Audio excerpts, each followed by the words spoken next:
Hey friends, and welcome back to the Alex Makes VR podcast. In today's episode, I'm going to be talking about what creative decisions affect budgets in VR. It's going to be a good one. I know that it might sound like quite a dry topic, but honestly, this is one of the biggest realizations I had when I was transitioning from more of just purely a creative role into someone that actually was quite forward-facing, producing, especially when you start to work on your own projects, understanding what costs money and what decisions you make will affect budgets is actually super important. In fact, the reason that I want to do an episode about this today is because just the other week on a project that I'm working on at the moment, one creative decision cost production £35,000. So I'm going to be diving into all of this in this episode. If you've got a topic or something you want to ask, a question, or just something that you'd like me to explore in future episodes, something that can bring value to you, like what is the problem, what are the challenges that you're facing right now, what are things that you want to understand more, reach out to me and let me know, because I would love to hear from you. Alex Makes VR on Instagram and Twitter. I also put out a really regular newsletter with all of my best advice and tips and tricks for business and creative stuff in the VR realm. So if you want to sign up for that, alexmakesvr.com is the place to go. So this first part of the episode is going to be annoyingly vague, and I apologize up front, but I want to tell you this story in as vague a detail as possible, just because I feel like it does illustrate just how important this subject is. So let me take you back 2 weeks ago. I finished what I deem to be a really, really powerful script. I'm really excited about it. It's a commercial project. It's really NDA'd, hence why I can't get into details about it. But I'm really proud of this script. And everyone that's kind of involved with the project, everyone that's read the script, they too have been quite moved by it. It's not just a kind of traditional commercial drama. It's something that actually has like a point. It's got a purpose, and dare I say, it's quite profound. Okay, let me bring the ego down a couple of notches. So imagine my horror when, after being so proud of this work, I get on a call to discuss the production side of things. And I'm on the call with the exec producers, and we work out that one little, and I can't get into details, but I can't stress to you how tiny this detail is. In fact, it was something that didn't really, it basically made the world more realistic. It made it feel more real, but it didn't really have any bearing on the story. This one decision I had made was going to cost production an extra £35,000. One decision was, and in the scheme of things, it was a very minute decision. It was a very minute detail. £35,000. This is why this subject is so important, and it's important. It's important because I feel like you can't possibly be able to go into a shoot confident that you are going to bring value to every kind of person on that production, bring value to your client, because regardless of what you're doing, whether it's 360 photos or high-end virtual reality training experiences or high-end like gameplay, whatever it is, like you can't possibly bring value, the best value possible, and make sure that you are aligning and achieving the result that piece is supposed to have, if you don't understand the implications of the creative decisions you're making. So normally I get the argument from a lot of creative people saying, oh, but, the director and the writer, they should just, let them have their vision. Let them the story is king. Like, let them have their creative decisions and vision, and let production worry about making it possible. Now, that is wonderful. What a lovely world to live in if that was the case. If every creative idea you had, every whim and detail that you wanted to include, you could, because you just had a production team and a production budget that was just infinite. But more often than not, for you and I, we will be constrained by budgets.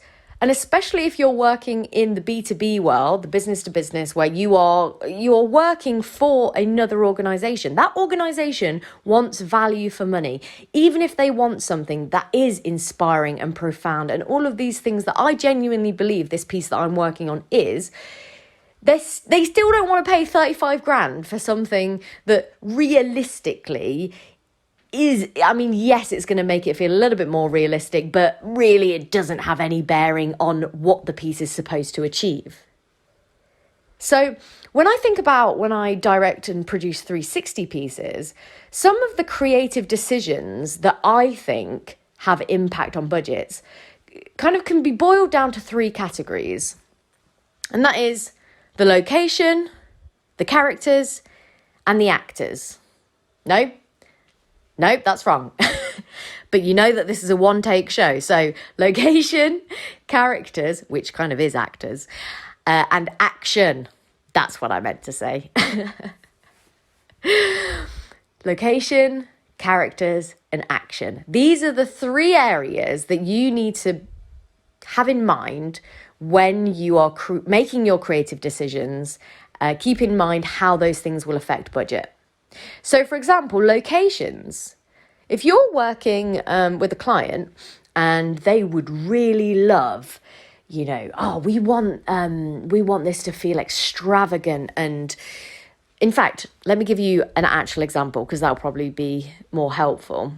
I remember when I first started working with hospices to bring VR to hospice patients, for that escapism, for that mindfulness benefit.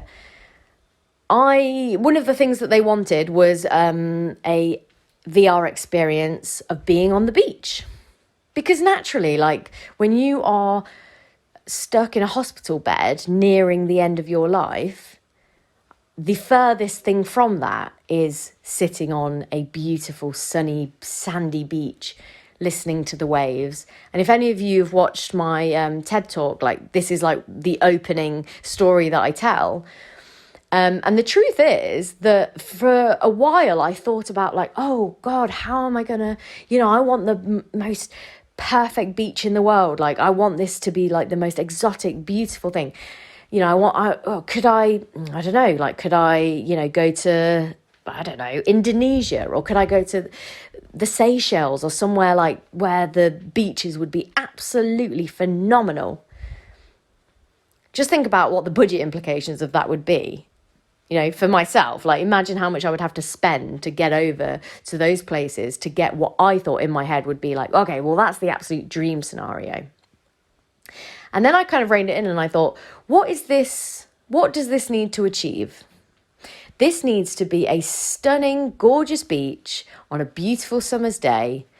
And as long as it's got that kind of like that for lack of a better term, that vibe to it, that Maldives, Indonesia, Australia, like just stunning beaches vibe, like, as long as it's got that, it's going to achieve its goal, right? Because anything is going to kind of be better than being in this hospital bed for this person. As long as it's, what are the key things that I need? I need a summer's gorgeous blue sky summer's day. I need a really clean, quite empty, like not too busy beach with gorgeous gold sand. That's all I need. Okay, let me think what's going to work within my budget and my time frame, because I don't have long to do this. And I don't, not that it wouldn't have been worth spending thousands to go over to the Seychelles to do it, but how can I do this that's really affordable? So funnily enough, I was chatting about the project to my auntie, who was like, do you know, I know you've never been to Wales, but there's a stunning beach in Wales called Three Cliffs Bay. And you will not believe this beach, Alex. It looks like it's been plucked out of the Caribbean. So she showed me photos, and sure enough, in these photos, I was like, wow, like, I cannot believe that this is in the UK. That just blows my mind. Because I was never, my family never really did staycations when I was younger. We never went to like Cornwall or anywhere like that. So I'd never really been to any decent UK beaches. I'd only ever been to Skegness with the, you know, the kind of shackly beaches on a grey, miserable day. That's what I think of when I think of like English beaches. But all of a sudden, my auntie was presenting me with this option, you know, 4 hours down the road, could get a cheap Airbnb. And as long as I got it on a really beautiful day, that would have done the job. So I did it. So sure enough, that's where I filmed that piece for the hospice, was going down to Wales, and filming this scene on the most stunning blue sky day. And most people, when they watch that piece, the hospice patients, when they watch that, they don't know, and they don't really care where it is, because it does the job, right? And when they find out that it is in Wales, well, part of them is like blown away, like, you know, if they've never been there before, that's really exciting. And then the other element of it that I hadn't really even considered was that the fact that it is in the UK is actually even better for them, because it's more sentimental. Some of them actually had been to that coast before and had like, they recognised the kind of area, which was even more special. And it made me think about that creative decision, because what I thought was like this big, you know, oh, this is the big idea, this is the vision for this piece, is like, what does paradise look like? But actually, when I scaled it back and considered the budget implications of things, funnily enough, it worked out that the creative decision I ended up making ended up being some people's idea of paradise, and actually it achieved what it needed to achieve. So that's an example of like location being something to consider. How can you pick a location that achieves what you want it to achieve without breaking the bank? And this can also go for like things like dramas. Like when I write my original scripts for myself, like my dystopian dramas, like Bad News, for example, I wrote the first draft of that script imagining that I had no budget and that I could use only locations that I had access to. So I've got, you know, a friend that has access to a bookshop. I've got a friend that has access to, you know, music venues. Like I've got like my house, and got my parents' house, my friend's house. Like I've got, you know, a flat that I've got access to. I've got kind of a loose connection with a gym, so I could potentially have a gym scene. Like, so all of a sudden I'm like, oh, I'm quite friendly with like the local pub owners. Like, so maybe I can kind of, you know, get to potentially use that. Like, and so I'm starting to pull from being resourceful, thinking about all those people and all those places that I could probably have access to for free, if absolutely necessary. If I had no budget, I would still be able to make this project. And I know that's not everyone's cup of tea. I know that most people don't like to think like that as a creative. Most people like to start big and then, you know, cut things for the budget. And maybe that's right, but my personal preference is actually you're more likely to get it funded in the first place if you make it super accessible and super realistic. And again, I'm talking about you out there that don't want to be pitching for years to get a project off the ground.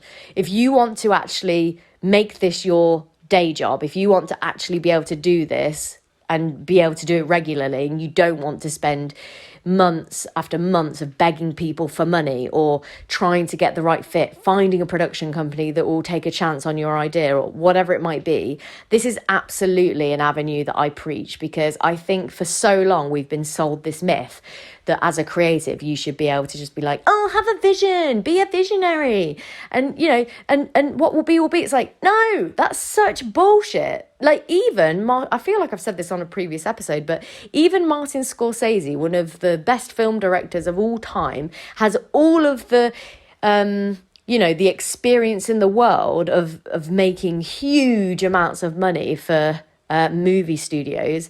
Even he took like a decade to get his latest film funded because it was such a risk, because it was so expensive to make. And that is The Irishman on Netflix. And I watched a roundtable with the commissioning editor at Netflix who took a chance on it. And they said the reason we took a chance on it, even though we knew that we weren't going to make any money off it, we didn't make that decision for a financial one because financially it made no sense. That's why no other movie studio touched it. They did it because they wanted someone of Martin Scorsese's caliber on their platform, because to have a Martin Scorsese Netflix original was worth it to them to be able to say, oh, look, we are heavyweights in this. So isn't that interesting? Even that was a business decision. Even the fact that movie studios wouldn't fund it, even though it's Martin Scorsese, the reason they didn't is because it's a business decision at the end of the day, and they knew they couldn't make money back off of it. So just bear that in mind when you're being sold this myth about being creative and, getting to just do whatever you want in a script, especially if you're not the one funding it. So that's locations, and I've gone off on a bit of a tangent, but the other two, just briefly, characters. So especially in 360, characters and action are kind of intertwined.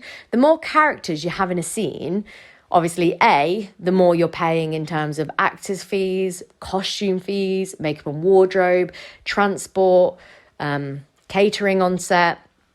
You've also got more moving parts. So when you work on a project that has, like we did a project about a year ago, and in one scene there was about 30 extras. Again, just to make the scene really realistic and to make it feel full, and especially in 360 where it can sometimes feel quite bare if you've not got the money to have beautiful set design, because it's not just a rectangle that you're now set dressing. It's like the whole location needs to be perfectly dressed for the project. Same thing goes with characters.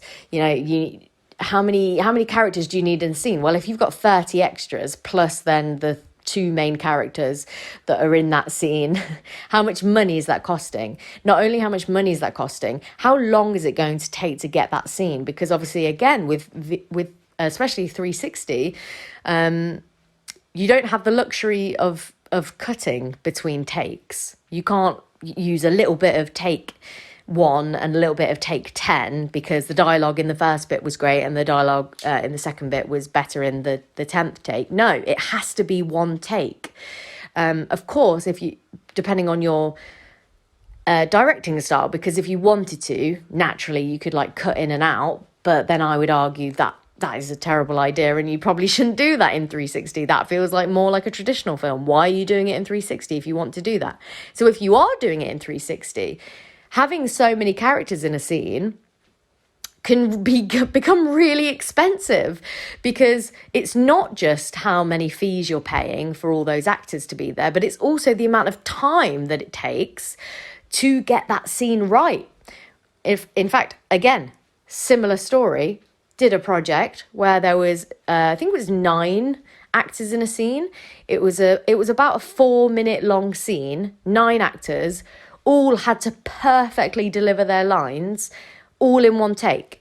And basically, there was characters or actors one actor slips up the line slightly, so we have to do the take again, and then another actor slightly fluffs it, or another actor forgets their line, or another actor comes in too early, or another actor forgets that they're on camera and they're, picking their nose, or that didn't actually happen. But do you know what I mean? So all of a sudden, now it's not just the fact that you're paying for 9 people's and all the stuff that comes along with them and their time, but all of a sudden you've got a whole crew that you now need for at least half a day to knock out that scene, because it's so long and there's so many people involved that actually it's a really hard scene to get right.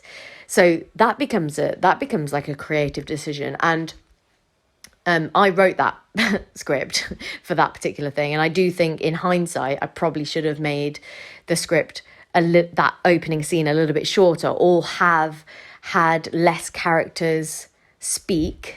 So maybe there's 9 people in the scene, but only 3 of them speak, so that you've got less. It's less likely that they'll mess up, and we have to start over again, or it's less people to have to be perfectly on point with everything. Because it's not even just if they mess up their lines, it's if you don't like the delivery of those lines, it's if the tone's slightly wrong, if those two actors aren't quite acting the right way against each other, that's slightly wrong. So all of a sudden, all these things, they start costing money in time. And actually on that project, we ended up having to pay actors overtime because the scene went on. It took so many takes to get the scene right that we ended up going over the scheduled hours. So it's these creative decisions that you need to be really careful of. So characters and actors, again, they kind of tie in together. I mean, those are off the top of my head. You've also got things like if you're going to have some crazy, well, the joke is in 360, you don't even need the scene to be crazy for it to cost a lot. If you've got a scene in a car, for example, shooting a 360 scene in a car is an absolute pain in the ass. So you're racking up more post-production time if you want that scene, especially if you want multiple people in that scene, especially if you want that person's point of view to be the driver. You've got all of these different things that you really have to consider because all of these things have consequences. If you want to do a scene and you want the camera to be moving whilst also have multiple actors in a scene, delivering lines at a certain time, in a certain place, at a certain time of night, that is such a specific scene. And in my head, like I can imagine how beautiful a scene like that might come together. But then I think, is it worth the 2 days of rehearsal, the crew time for all of that, the tech rehearsal, the creating of the specialized rig to make that scene possible? Is it worth it? And for me, oftentimes I say no, because we're so early on in VR that a lot of the kind of trouble is with VR is that things cost stupid amounts of money. And then no one really sees them, not on the scale that something like, if you create a little film and then you put some advertising budget behind it on Facebook or YouTube, potentially hundreds, thousands, millions of people can see it. So maybe that's justified. But when you're creating something for VR, or you're creating something for a business, or you're creating something that is naturally going to be seen by a lot less people because of the fact that it's being made in 360 or VR, it all of a sudden feels really quite narcissistic and just a bit pointless to be spending tens of thousands of pounds on a creative decision that realistically is not going to what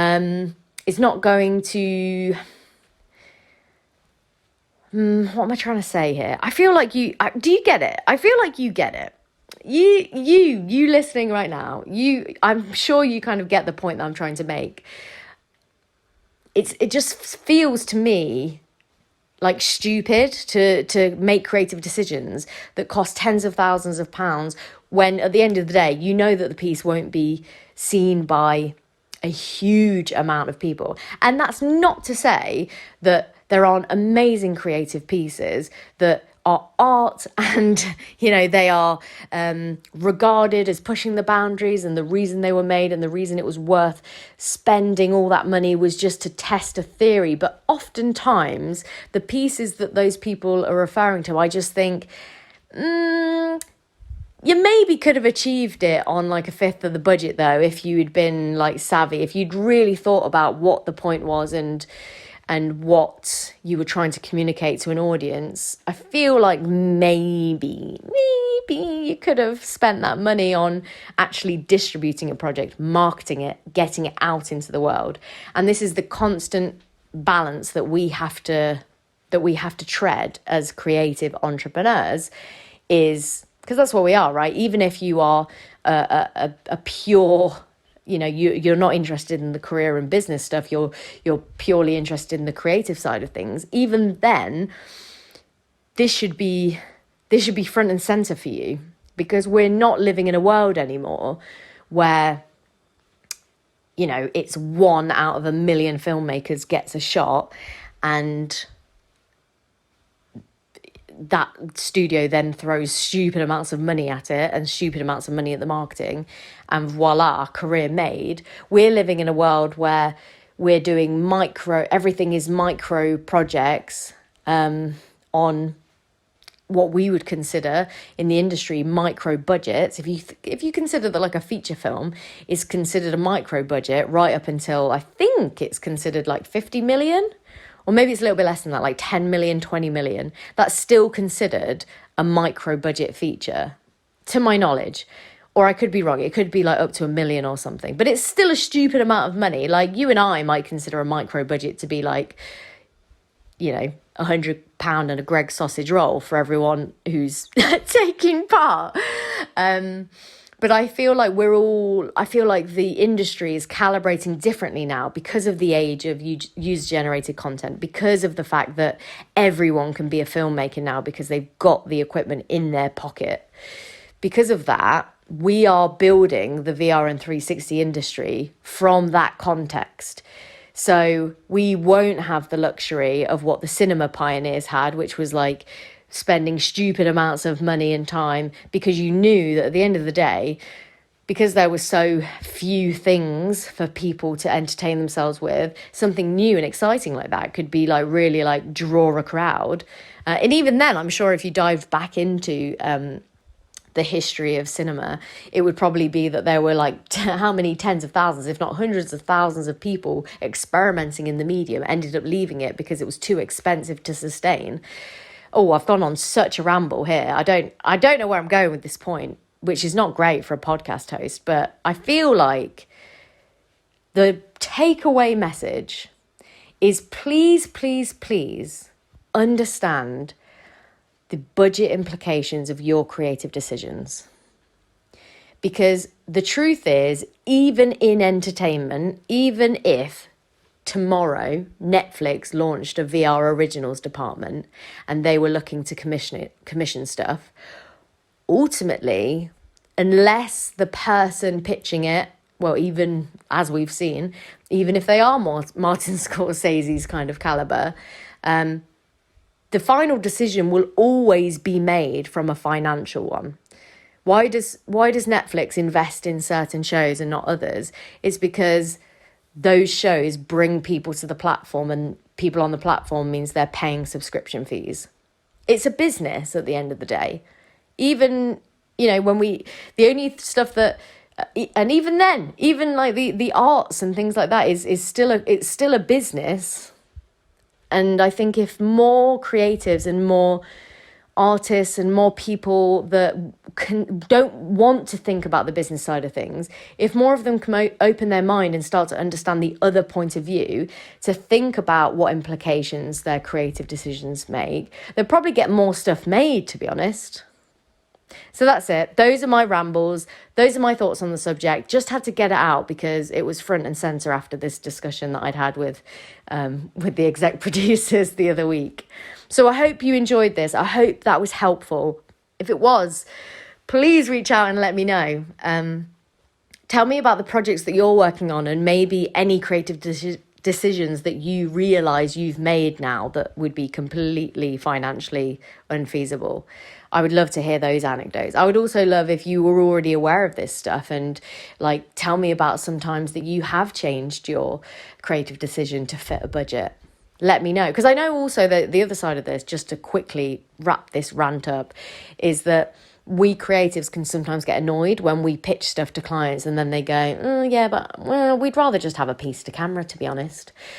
And we could sometimes be like, oh, they just don't understand like a creative project. And don't get me wrong, you're the creative in the room. You're the one with the expertise. You should absolutely be leading those creative discussions.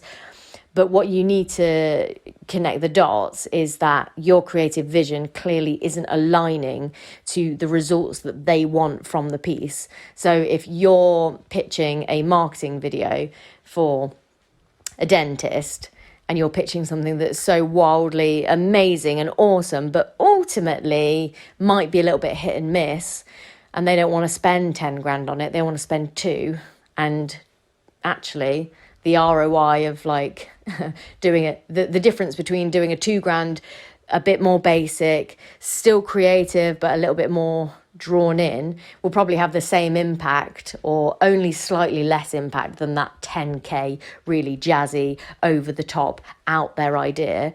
They're of course going to go for the 2K one, because again, that's, if I said to you, give me 10K, but I'm not confident I could get, it's a gamble whether or not you'll get that 10K back. Would you do it?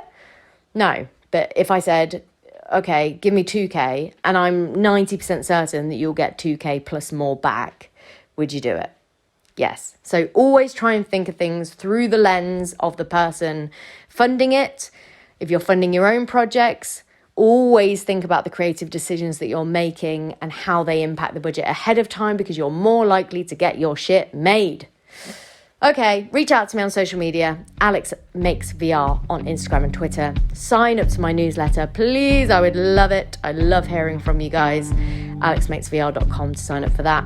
If you've enjoyed this episode, I would love it if you took 2 seconds out of your day to follow and subscribe on the platform that you are listening on. And with that being said, I will speak to you very soon, my friend. Oh, that was a good ramble.